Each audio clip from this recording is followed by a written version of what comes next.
Awas, hati-hati ya, ini kalimat sederhana tapi tajam nih, tajam sekali. Kalau Anda ingin mengecek iman Anda sehat atau bermasalah, coba setiap hari Allah berikan ukuran, indikator 5 kali dalam sehari. Lihat kalimatnya, Allahu Akbar, Allahu Akbar. Allah disebutkan. Kalimat Allah banyak dalam Al-Quran.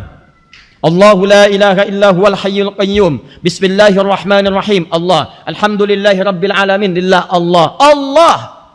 Diperkenalkan pada kita, diperdengarkan. Tuh lihat, belum ke Quran tuh, baru nama aja. Nama 5 kali untuk ngecek iman kita. Allahu Akbar, Allahu Akbar. Allah. Bergetar nggak? Ya, bergetar tuh bukan berarti bukan. Ada sentuhan nggak di jiwa? Ya, nyambung nggak gitu? Ya, ada getaran nggak? Ya, sama persis ketika Anda sedang mengendarai kendaraan, di depan tiba-tiba ada polisi, ada getaran kepada jiwa Anda. Ya. Jadi ada semacam sesuatu yang masuk ke dalam jiwa. Ya, kemudian seakan-akan ada panggilan untuk mengerjakan sesuatu, ada kedekatan tersendiri. Nah, itu sifat itu yang disebut dengan zikrun. Idza dzukirallah, kalau dizikirkan, diingatkan kepada Allah, wajilat qulubuhum. Nah, sekarang kalau diakumulasikan kalimat-kalimat itu jadi ayat namanya. Ayat, tanda yang mendekatkan seseorang kepada Allah. Wa idza tuliyat 'alaihim ayatuhu zadathum imana wa 'ala rabbihim yatawakkalun. Apalagi kalau dibacakan kepadanya ayat-ayat Allah. Jadi baru dengar kalimat saja, Allahu Akbar, Allahu Akbar, getaran. Bukankah setelah adzan salat? Bukankah setelah salat dibacakan Al-Quran? Bukankah dalam salat dibacakan Al-Quran? Al-Fatihah, Al-Quran. Setelah Al-Fatihah, surah Al-Quran. Jadi kalau orang-orang yang normal imannya, sehat imannya, kuat, bagus tanpa penyakit, maka mendengar kalimat Allah getaran di jiwa, kemudian dibacakan Al-Quran, ada kedekatan tersendiri. Ingat dengan Allah Subhanahu wa Ta'ala.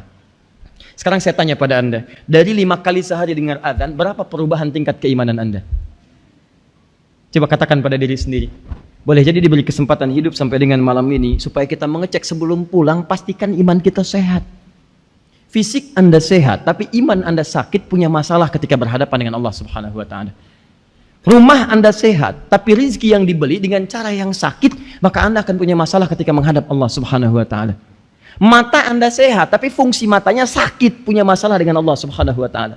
Sehat, melihat tanpa kacamata, jelas kelihatan, tapi tidak jelas ini sendal Anda, sendal orang. Nggak bisa Anda bedakan. Ini pulpen orang, pulpen Anda. Ini rizki orang, rizki Anda. Jadi kalau belum ada kepekaan sampai ke sana, ada sesuatu yang salah di dalam jiwa. Maka yang pertama, penting diketahui bahwa Al-Quran itu disebut dengan zikir. Di antara maknanya, karena mampu menjadikan orang-orang ini, hamba-hamba beriman, lebih ingat kepada Allah Subhanahu wa Ta'ala. Bukankah isi Al-Quran disebut dengan ayat? Perhatikan, wa idza tuliyat 'alaihim ayatuhu. Kalau dibacakan ayat-ayat Allah, dibacakan tuh. Kumpulan ayat kan namanya Al-Quran. Silahkan cek, Al-Baqarah berapa ayat? 286 ayat. Ali Imran berapa? 200 ayat. An-Nisa 176 ayat. Ayat. Jadi begitu dibacakan, ada kedekatan, ada ingat dengan Allah. Karena itu, nah ini saya sambungkan kepada fungsi Al-Quran dan Alkitab. Jadi Allah Subhanahu wa Ta'ala bukan sekedar menjaga Al-Quran dalam bentuk bacaan supaya banyak dibacakan saja. Bukan sekedar menjaga Al-Quran dalam bentuk Alkitab dituliskan untuk menjadi tulisan semata bacaan. Bukan. Tapi dua-duanya itu didesain untuk mendekatkan kita dan mengingat kita kepada Allah Subhanahu wa Ta'ala. Jadi kalau antum begini nih, logika sederhananya ya. Gini. Anda saya bacakan sekali, belum ingat, wajar. 2 kali, belum ingat, wajar. 3 kali, belum ingat, ada yang salah dengan ingatan Anda. Tapi kalau 17 kali dibacakan belum ingat juga, apa yang salah? Nah, apa yang keliru? Di Allah itu menjaga Quran, diulang-ulang, bacain.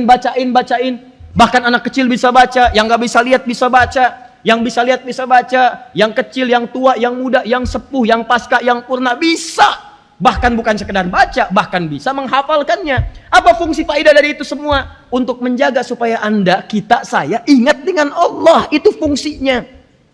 Makanya ketika Anda melihat anak kecil 4 tahun, matanya buta, hafal Quran, bukan sekedar Anda puji, hafal Masya Allah. Anda ingatkan dengan Allah tuh, diingatkan. Anak kecil aja bisa ingat, kenapa Anda enggak? Anak kecil 4 tahun, belum berlaku baginya masa balik untuk hisabnya. Hafal Quran dan dia menangis bermohon kepada Allah, ya Allah, kalau saya pulang banyak dosa, mohon kurangi ya Allah siksaan saya dengan Quran yang telah saya hafalkan. Saya menghafal Quran untuk bekal menghadapmu ya Allah. Kalau masih kurang dan layak mendapatkan siksaan, kurangi setidaknya dengan ayat-ayat yang telah saya hafalkan. Anda itu 40 tahun, 50 tahun, mata sehat, fisik bagus. Nah sekarang Anda akan dihisab, balik sudah batas waktunya, lewat, pulang pada Allah. Berapa ayat yang sudah Anda siapkan? Ketika Allah menjaga Al-Quran dalam bentuk lafaz, itu bukan sekedar mukjizat yang menunjukkan bahwa Al-Quran terjaga, bukan. Tapi untuk memberikan kesempatan Anda dalam setiap waktu ingat kepada Allah Subhanahu wa Ta'ala. Tak mampu dengar bacaan, ada tulisan. Baca, lihat. Mampu nggak ingat kepada Allah?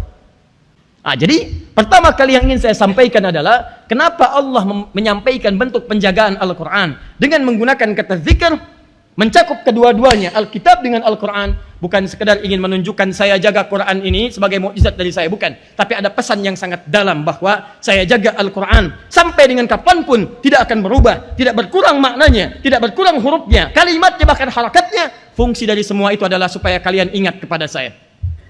Beriman nggak? Ningkat nggak? Mendekat tidak? Jadi kalau setiap hari Allah jaga, tampilkan, apalagi sekarang nih, maaf ya, sekarang itu kan banyak sekali orang pengen menghafal Quran, seakan-akan jadi gelombang yang tidak terbendung, datang sana, datang sini, dari penghujung, dari yang jauh, dari yang kelihatan fakir, dari kelihatan miskin, macam-macam semua. Allahu Akbar. Tua, muda, besar, kecil, melihat, tidak melihat, buta, nyata, Allah, semua ingin menghafal. Kalau semua fenomena ini belum menyentuh hati Anda untuk ingat kepada Allah, maka Anda perlu diperlihatkan apa lagi? Jelas ya? Ini bagian pertama. Jadi saya simpulkan kenapa kemudian Al-Quran disebut dengan az-zikr, untuk menjaga Alkitab, Al-Quran, baik dari segi bacaan Al-Quran dengan Alkitab tulisan.